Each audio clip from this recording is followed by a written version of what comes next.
دیکھیے کراچی کے اندر جو ہے گیس کے ریپلیسمنٹ کے لیے کول بوائلرز لگانے کی ضرورت ہے یا لکڑی کے بوائلر.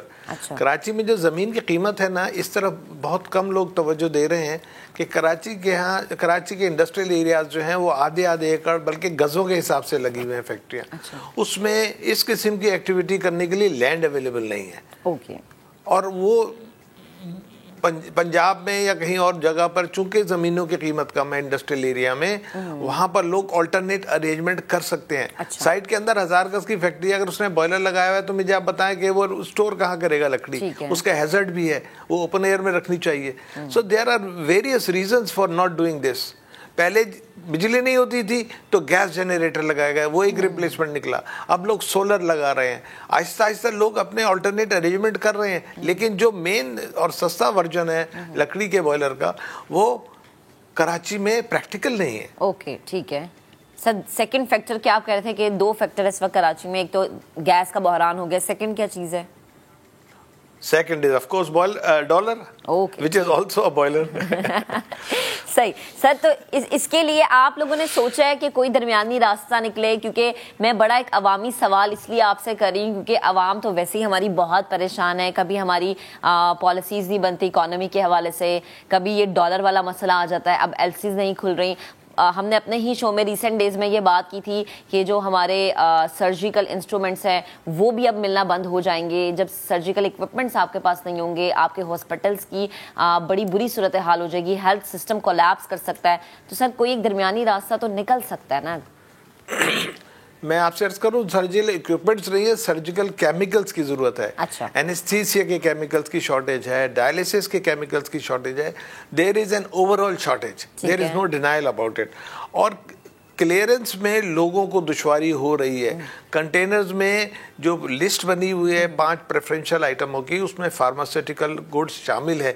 باوجود اس کے کہ وہ پریفرنشل لسٹ میں ہیں, ان کو کلیئرنس سلو ہو رہی ہے. ٹھیک ہے صحیح, ٹھیک ہے سر. ایک اور چیز مجھے یہ بتائے گا کہ آئی ایم ایف کے حوالے سے بھی یہ بات کی جا رہی تھی کہ آئی ایم ایف نے تو بالکل ہاتھ اٹھا لیے ہیں, جو وہ قسط ہمیں ملنی تھی وہ بھی نہیں ملی, اضافی ٹیکس لگانے کی بات ہو رہی ہے. یہ بھی ایک الارمنگ سچویشن بن سکتی ہے ہمارے لیے. دیکھیے جی, آج کل پرائم منسٹر صاحب نے اعلان کیا ہے کہ ہم اپنے پولیٹیکل کیریئر کو داؤ پہ لگا کے آئی ایم ایف کی کنڈیشنز مانیں گے. So this is a very recent development. اس کا مطلب یہ ہے کہ we are going to talk to IMF and get the grants. ٹھیک ہے ٹھیک, بے حد شکریہ سر, آپ ہمارے ساتھ موجود تھے. میں آپ نے گفتگو کی, ایلسیز کا کھلنا, پورٹس پر موجود کنٹینرز کا باہر نکلنا بڑا ضروری ہے. مارکیٹس میں نہیں آئیں گے تو چیزیں نہیں ملیں گی, اور اس کا جو امپیکٹ ہے ایٹ دی اینڈ عوام کو ہی برداشت کرنا پڑتا ہے. یہ ایک مسئلہ نہیں ہے, ایک مسئلہ اور ہے کہ پاکستان کے ساتھ مذاکرات بحالی کے لیے آئی ایم ایف نے اضافی ٹیکس لگانے, بجلی گیس مزید مہنگی کرنے اور market based exchange rate policy اختیار کرنے سمیت کئی مطالبات رکھ دیے ہیں. تو حکومت نے ورچوئل مذاکرات میں اہم یقین دہانی کروا دی ہے. مجوزہ منی بجٹ پر کام شروع ہو گیا ہے. پراپرٹیز, بینک ٹرانزیکشنز اور درآمدی اشیاء پر ٹیکس بڑھانے, جبکہ بینکس کی آمدن پر جو فلڈ لیوی عائد کرنے کی تجاویز زیر غور ہیں. اب اس پر کام شروع ہوگا. اسلام آباد سے شکیل احمد اس تمام تر معاملے پر رپورٹ کر رہے ہیں. آئی ایم ایف کی سخت شرائط پاکستان کے قرض پروگرام کی بحالی میں بڑی رکاوٹ بن گئی. عالمی مالیاتی ادارے نے بجلی پر سبسڈی ختم کرنے, فی یونٹ قیمت میں 10 روپے سے زائد اضافے سمیت کئی مطالبات رکھ دیے. آئی ایم ایف کے جائزہ مشن سے سیکرٹری خزانہ کے ورچوئل مذاکرات میں حکومت نے پیٹرولیم لیوی اور گیس کی قیمت بڑھانے سمیت ٹیکس وصولیوں کا ہدف حاصل کرنے کی یقین دہانی کروا دی. نئے اقتصادی جائزے کی تکمیل اور پروگرام ٹریک پر لانے کے لیے فزیکل مذاکرات کا شیڈول رواں ہفتے میں ہی طے پانے کی بھی توقع ہے. آئی ایم ایف کے مطالبات میں 225 ارب روپے کا شارٹ فال اضافی ٹیکس لگا کر پورا کرنا اور پیٹرولیم ڈیولپمنٹ لیوی کا 855 ارب روپے کا ہدف حاصل کرنا شامل. گیس کی قیمتوں میں اضافے, پیٹرولیم پر 17% جی ایس ٹی لگانے, گردشی قرضے میں کمی کے لیے توانائی کی لاگت صارفین سے وصول کرنے پر زور دیا جا رہا ہے. Market based exchange rate policy اختیار کرنے اور خسارے میں چلنے والے اداروں کی نجکاری کا بھی مطالبہ. حکومت کی صدارتی آرڈیننس کے ذریعے منی بجٹ لانے کی بھی تیاری. محاصل بڑھانے کے لیے پراپرٹی, بینک ٹرانزیکشنز, درآمدی اشیاء پر ٹیکس اور بینکوں کی آمدن پر فلڈ لیوی عائد کرنے پر غور. نان فائلرز کی بینک ٹرانزیکشنز اور یومیہ 50,000 روپے سے زائد کے بینکنگ لین دین پر ود ہولڈنگ ٹیکس عائد کرنے کی بھی تجویز ہے.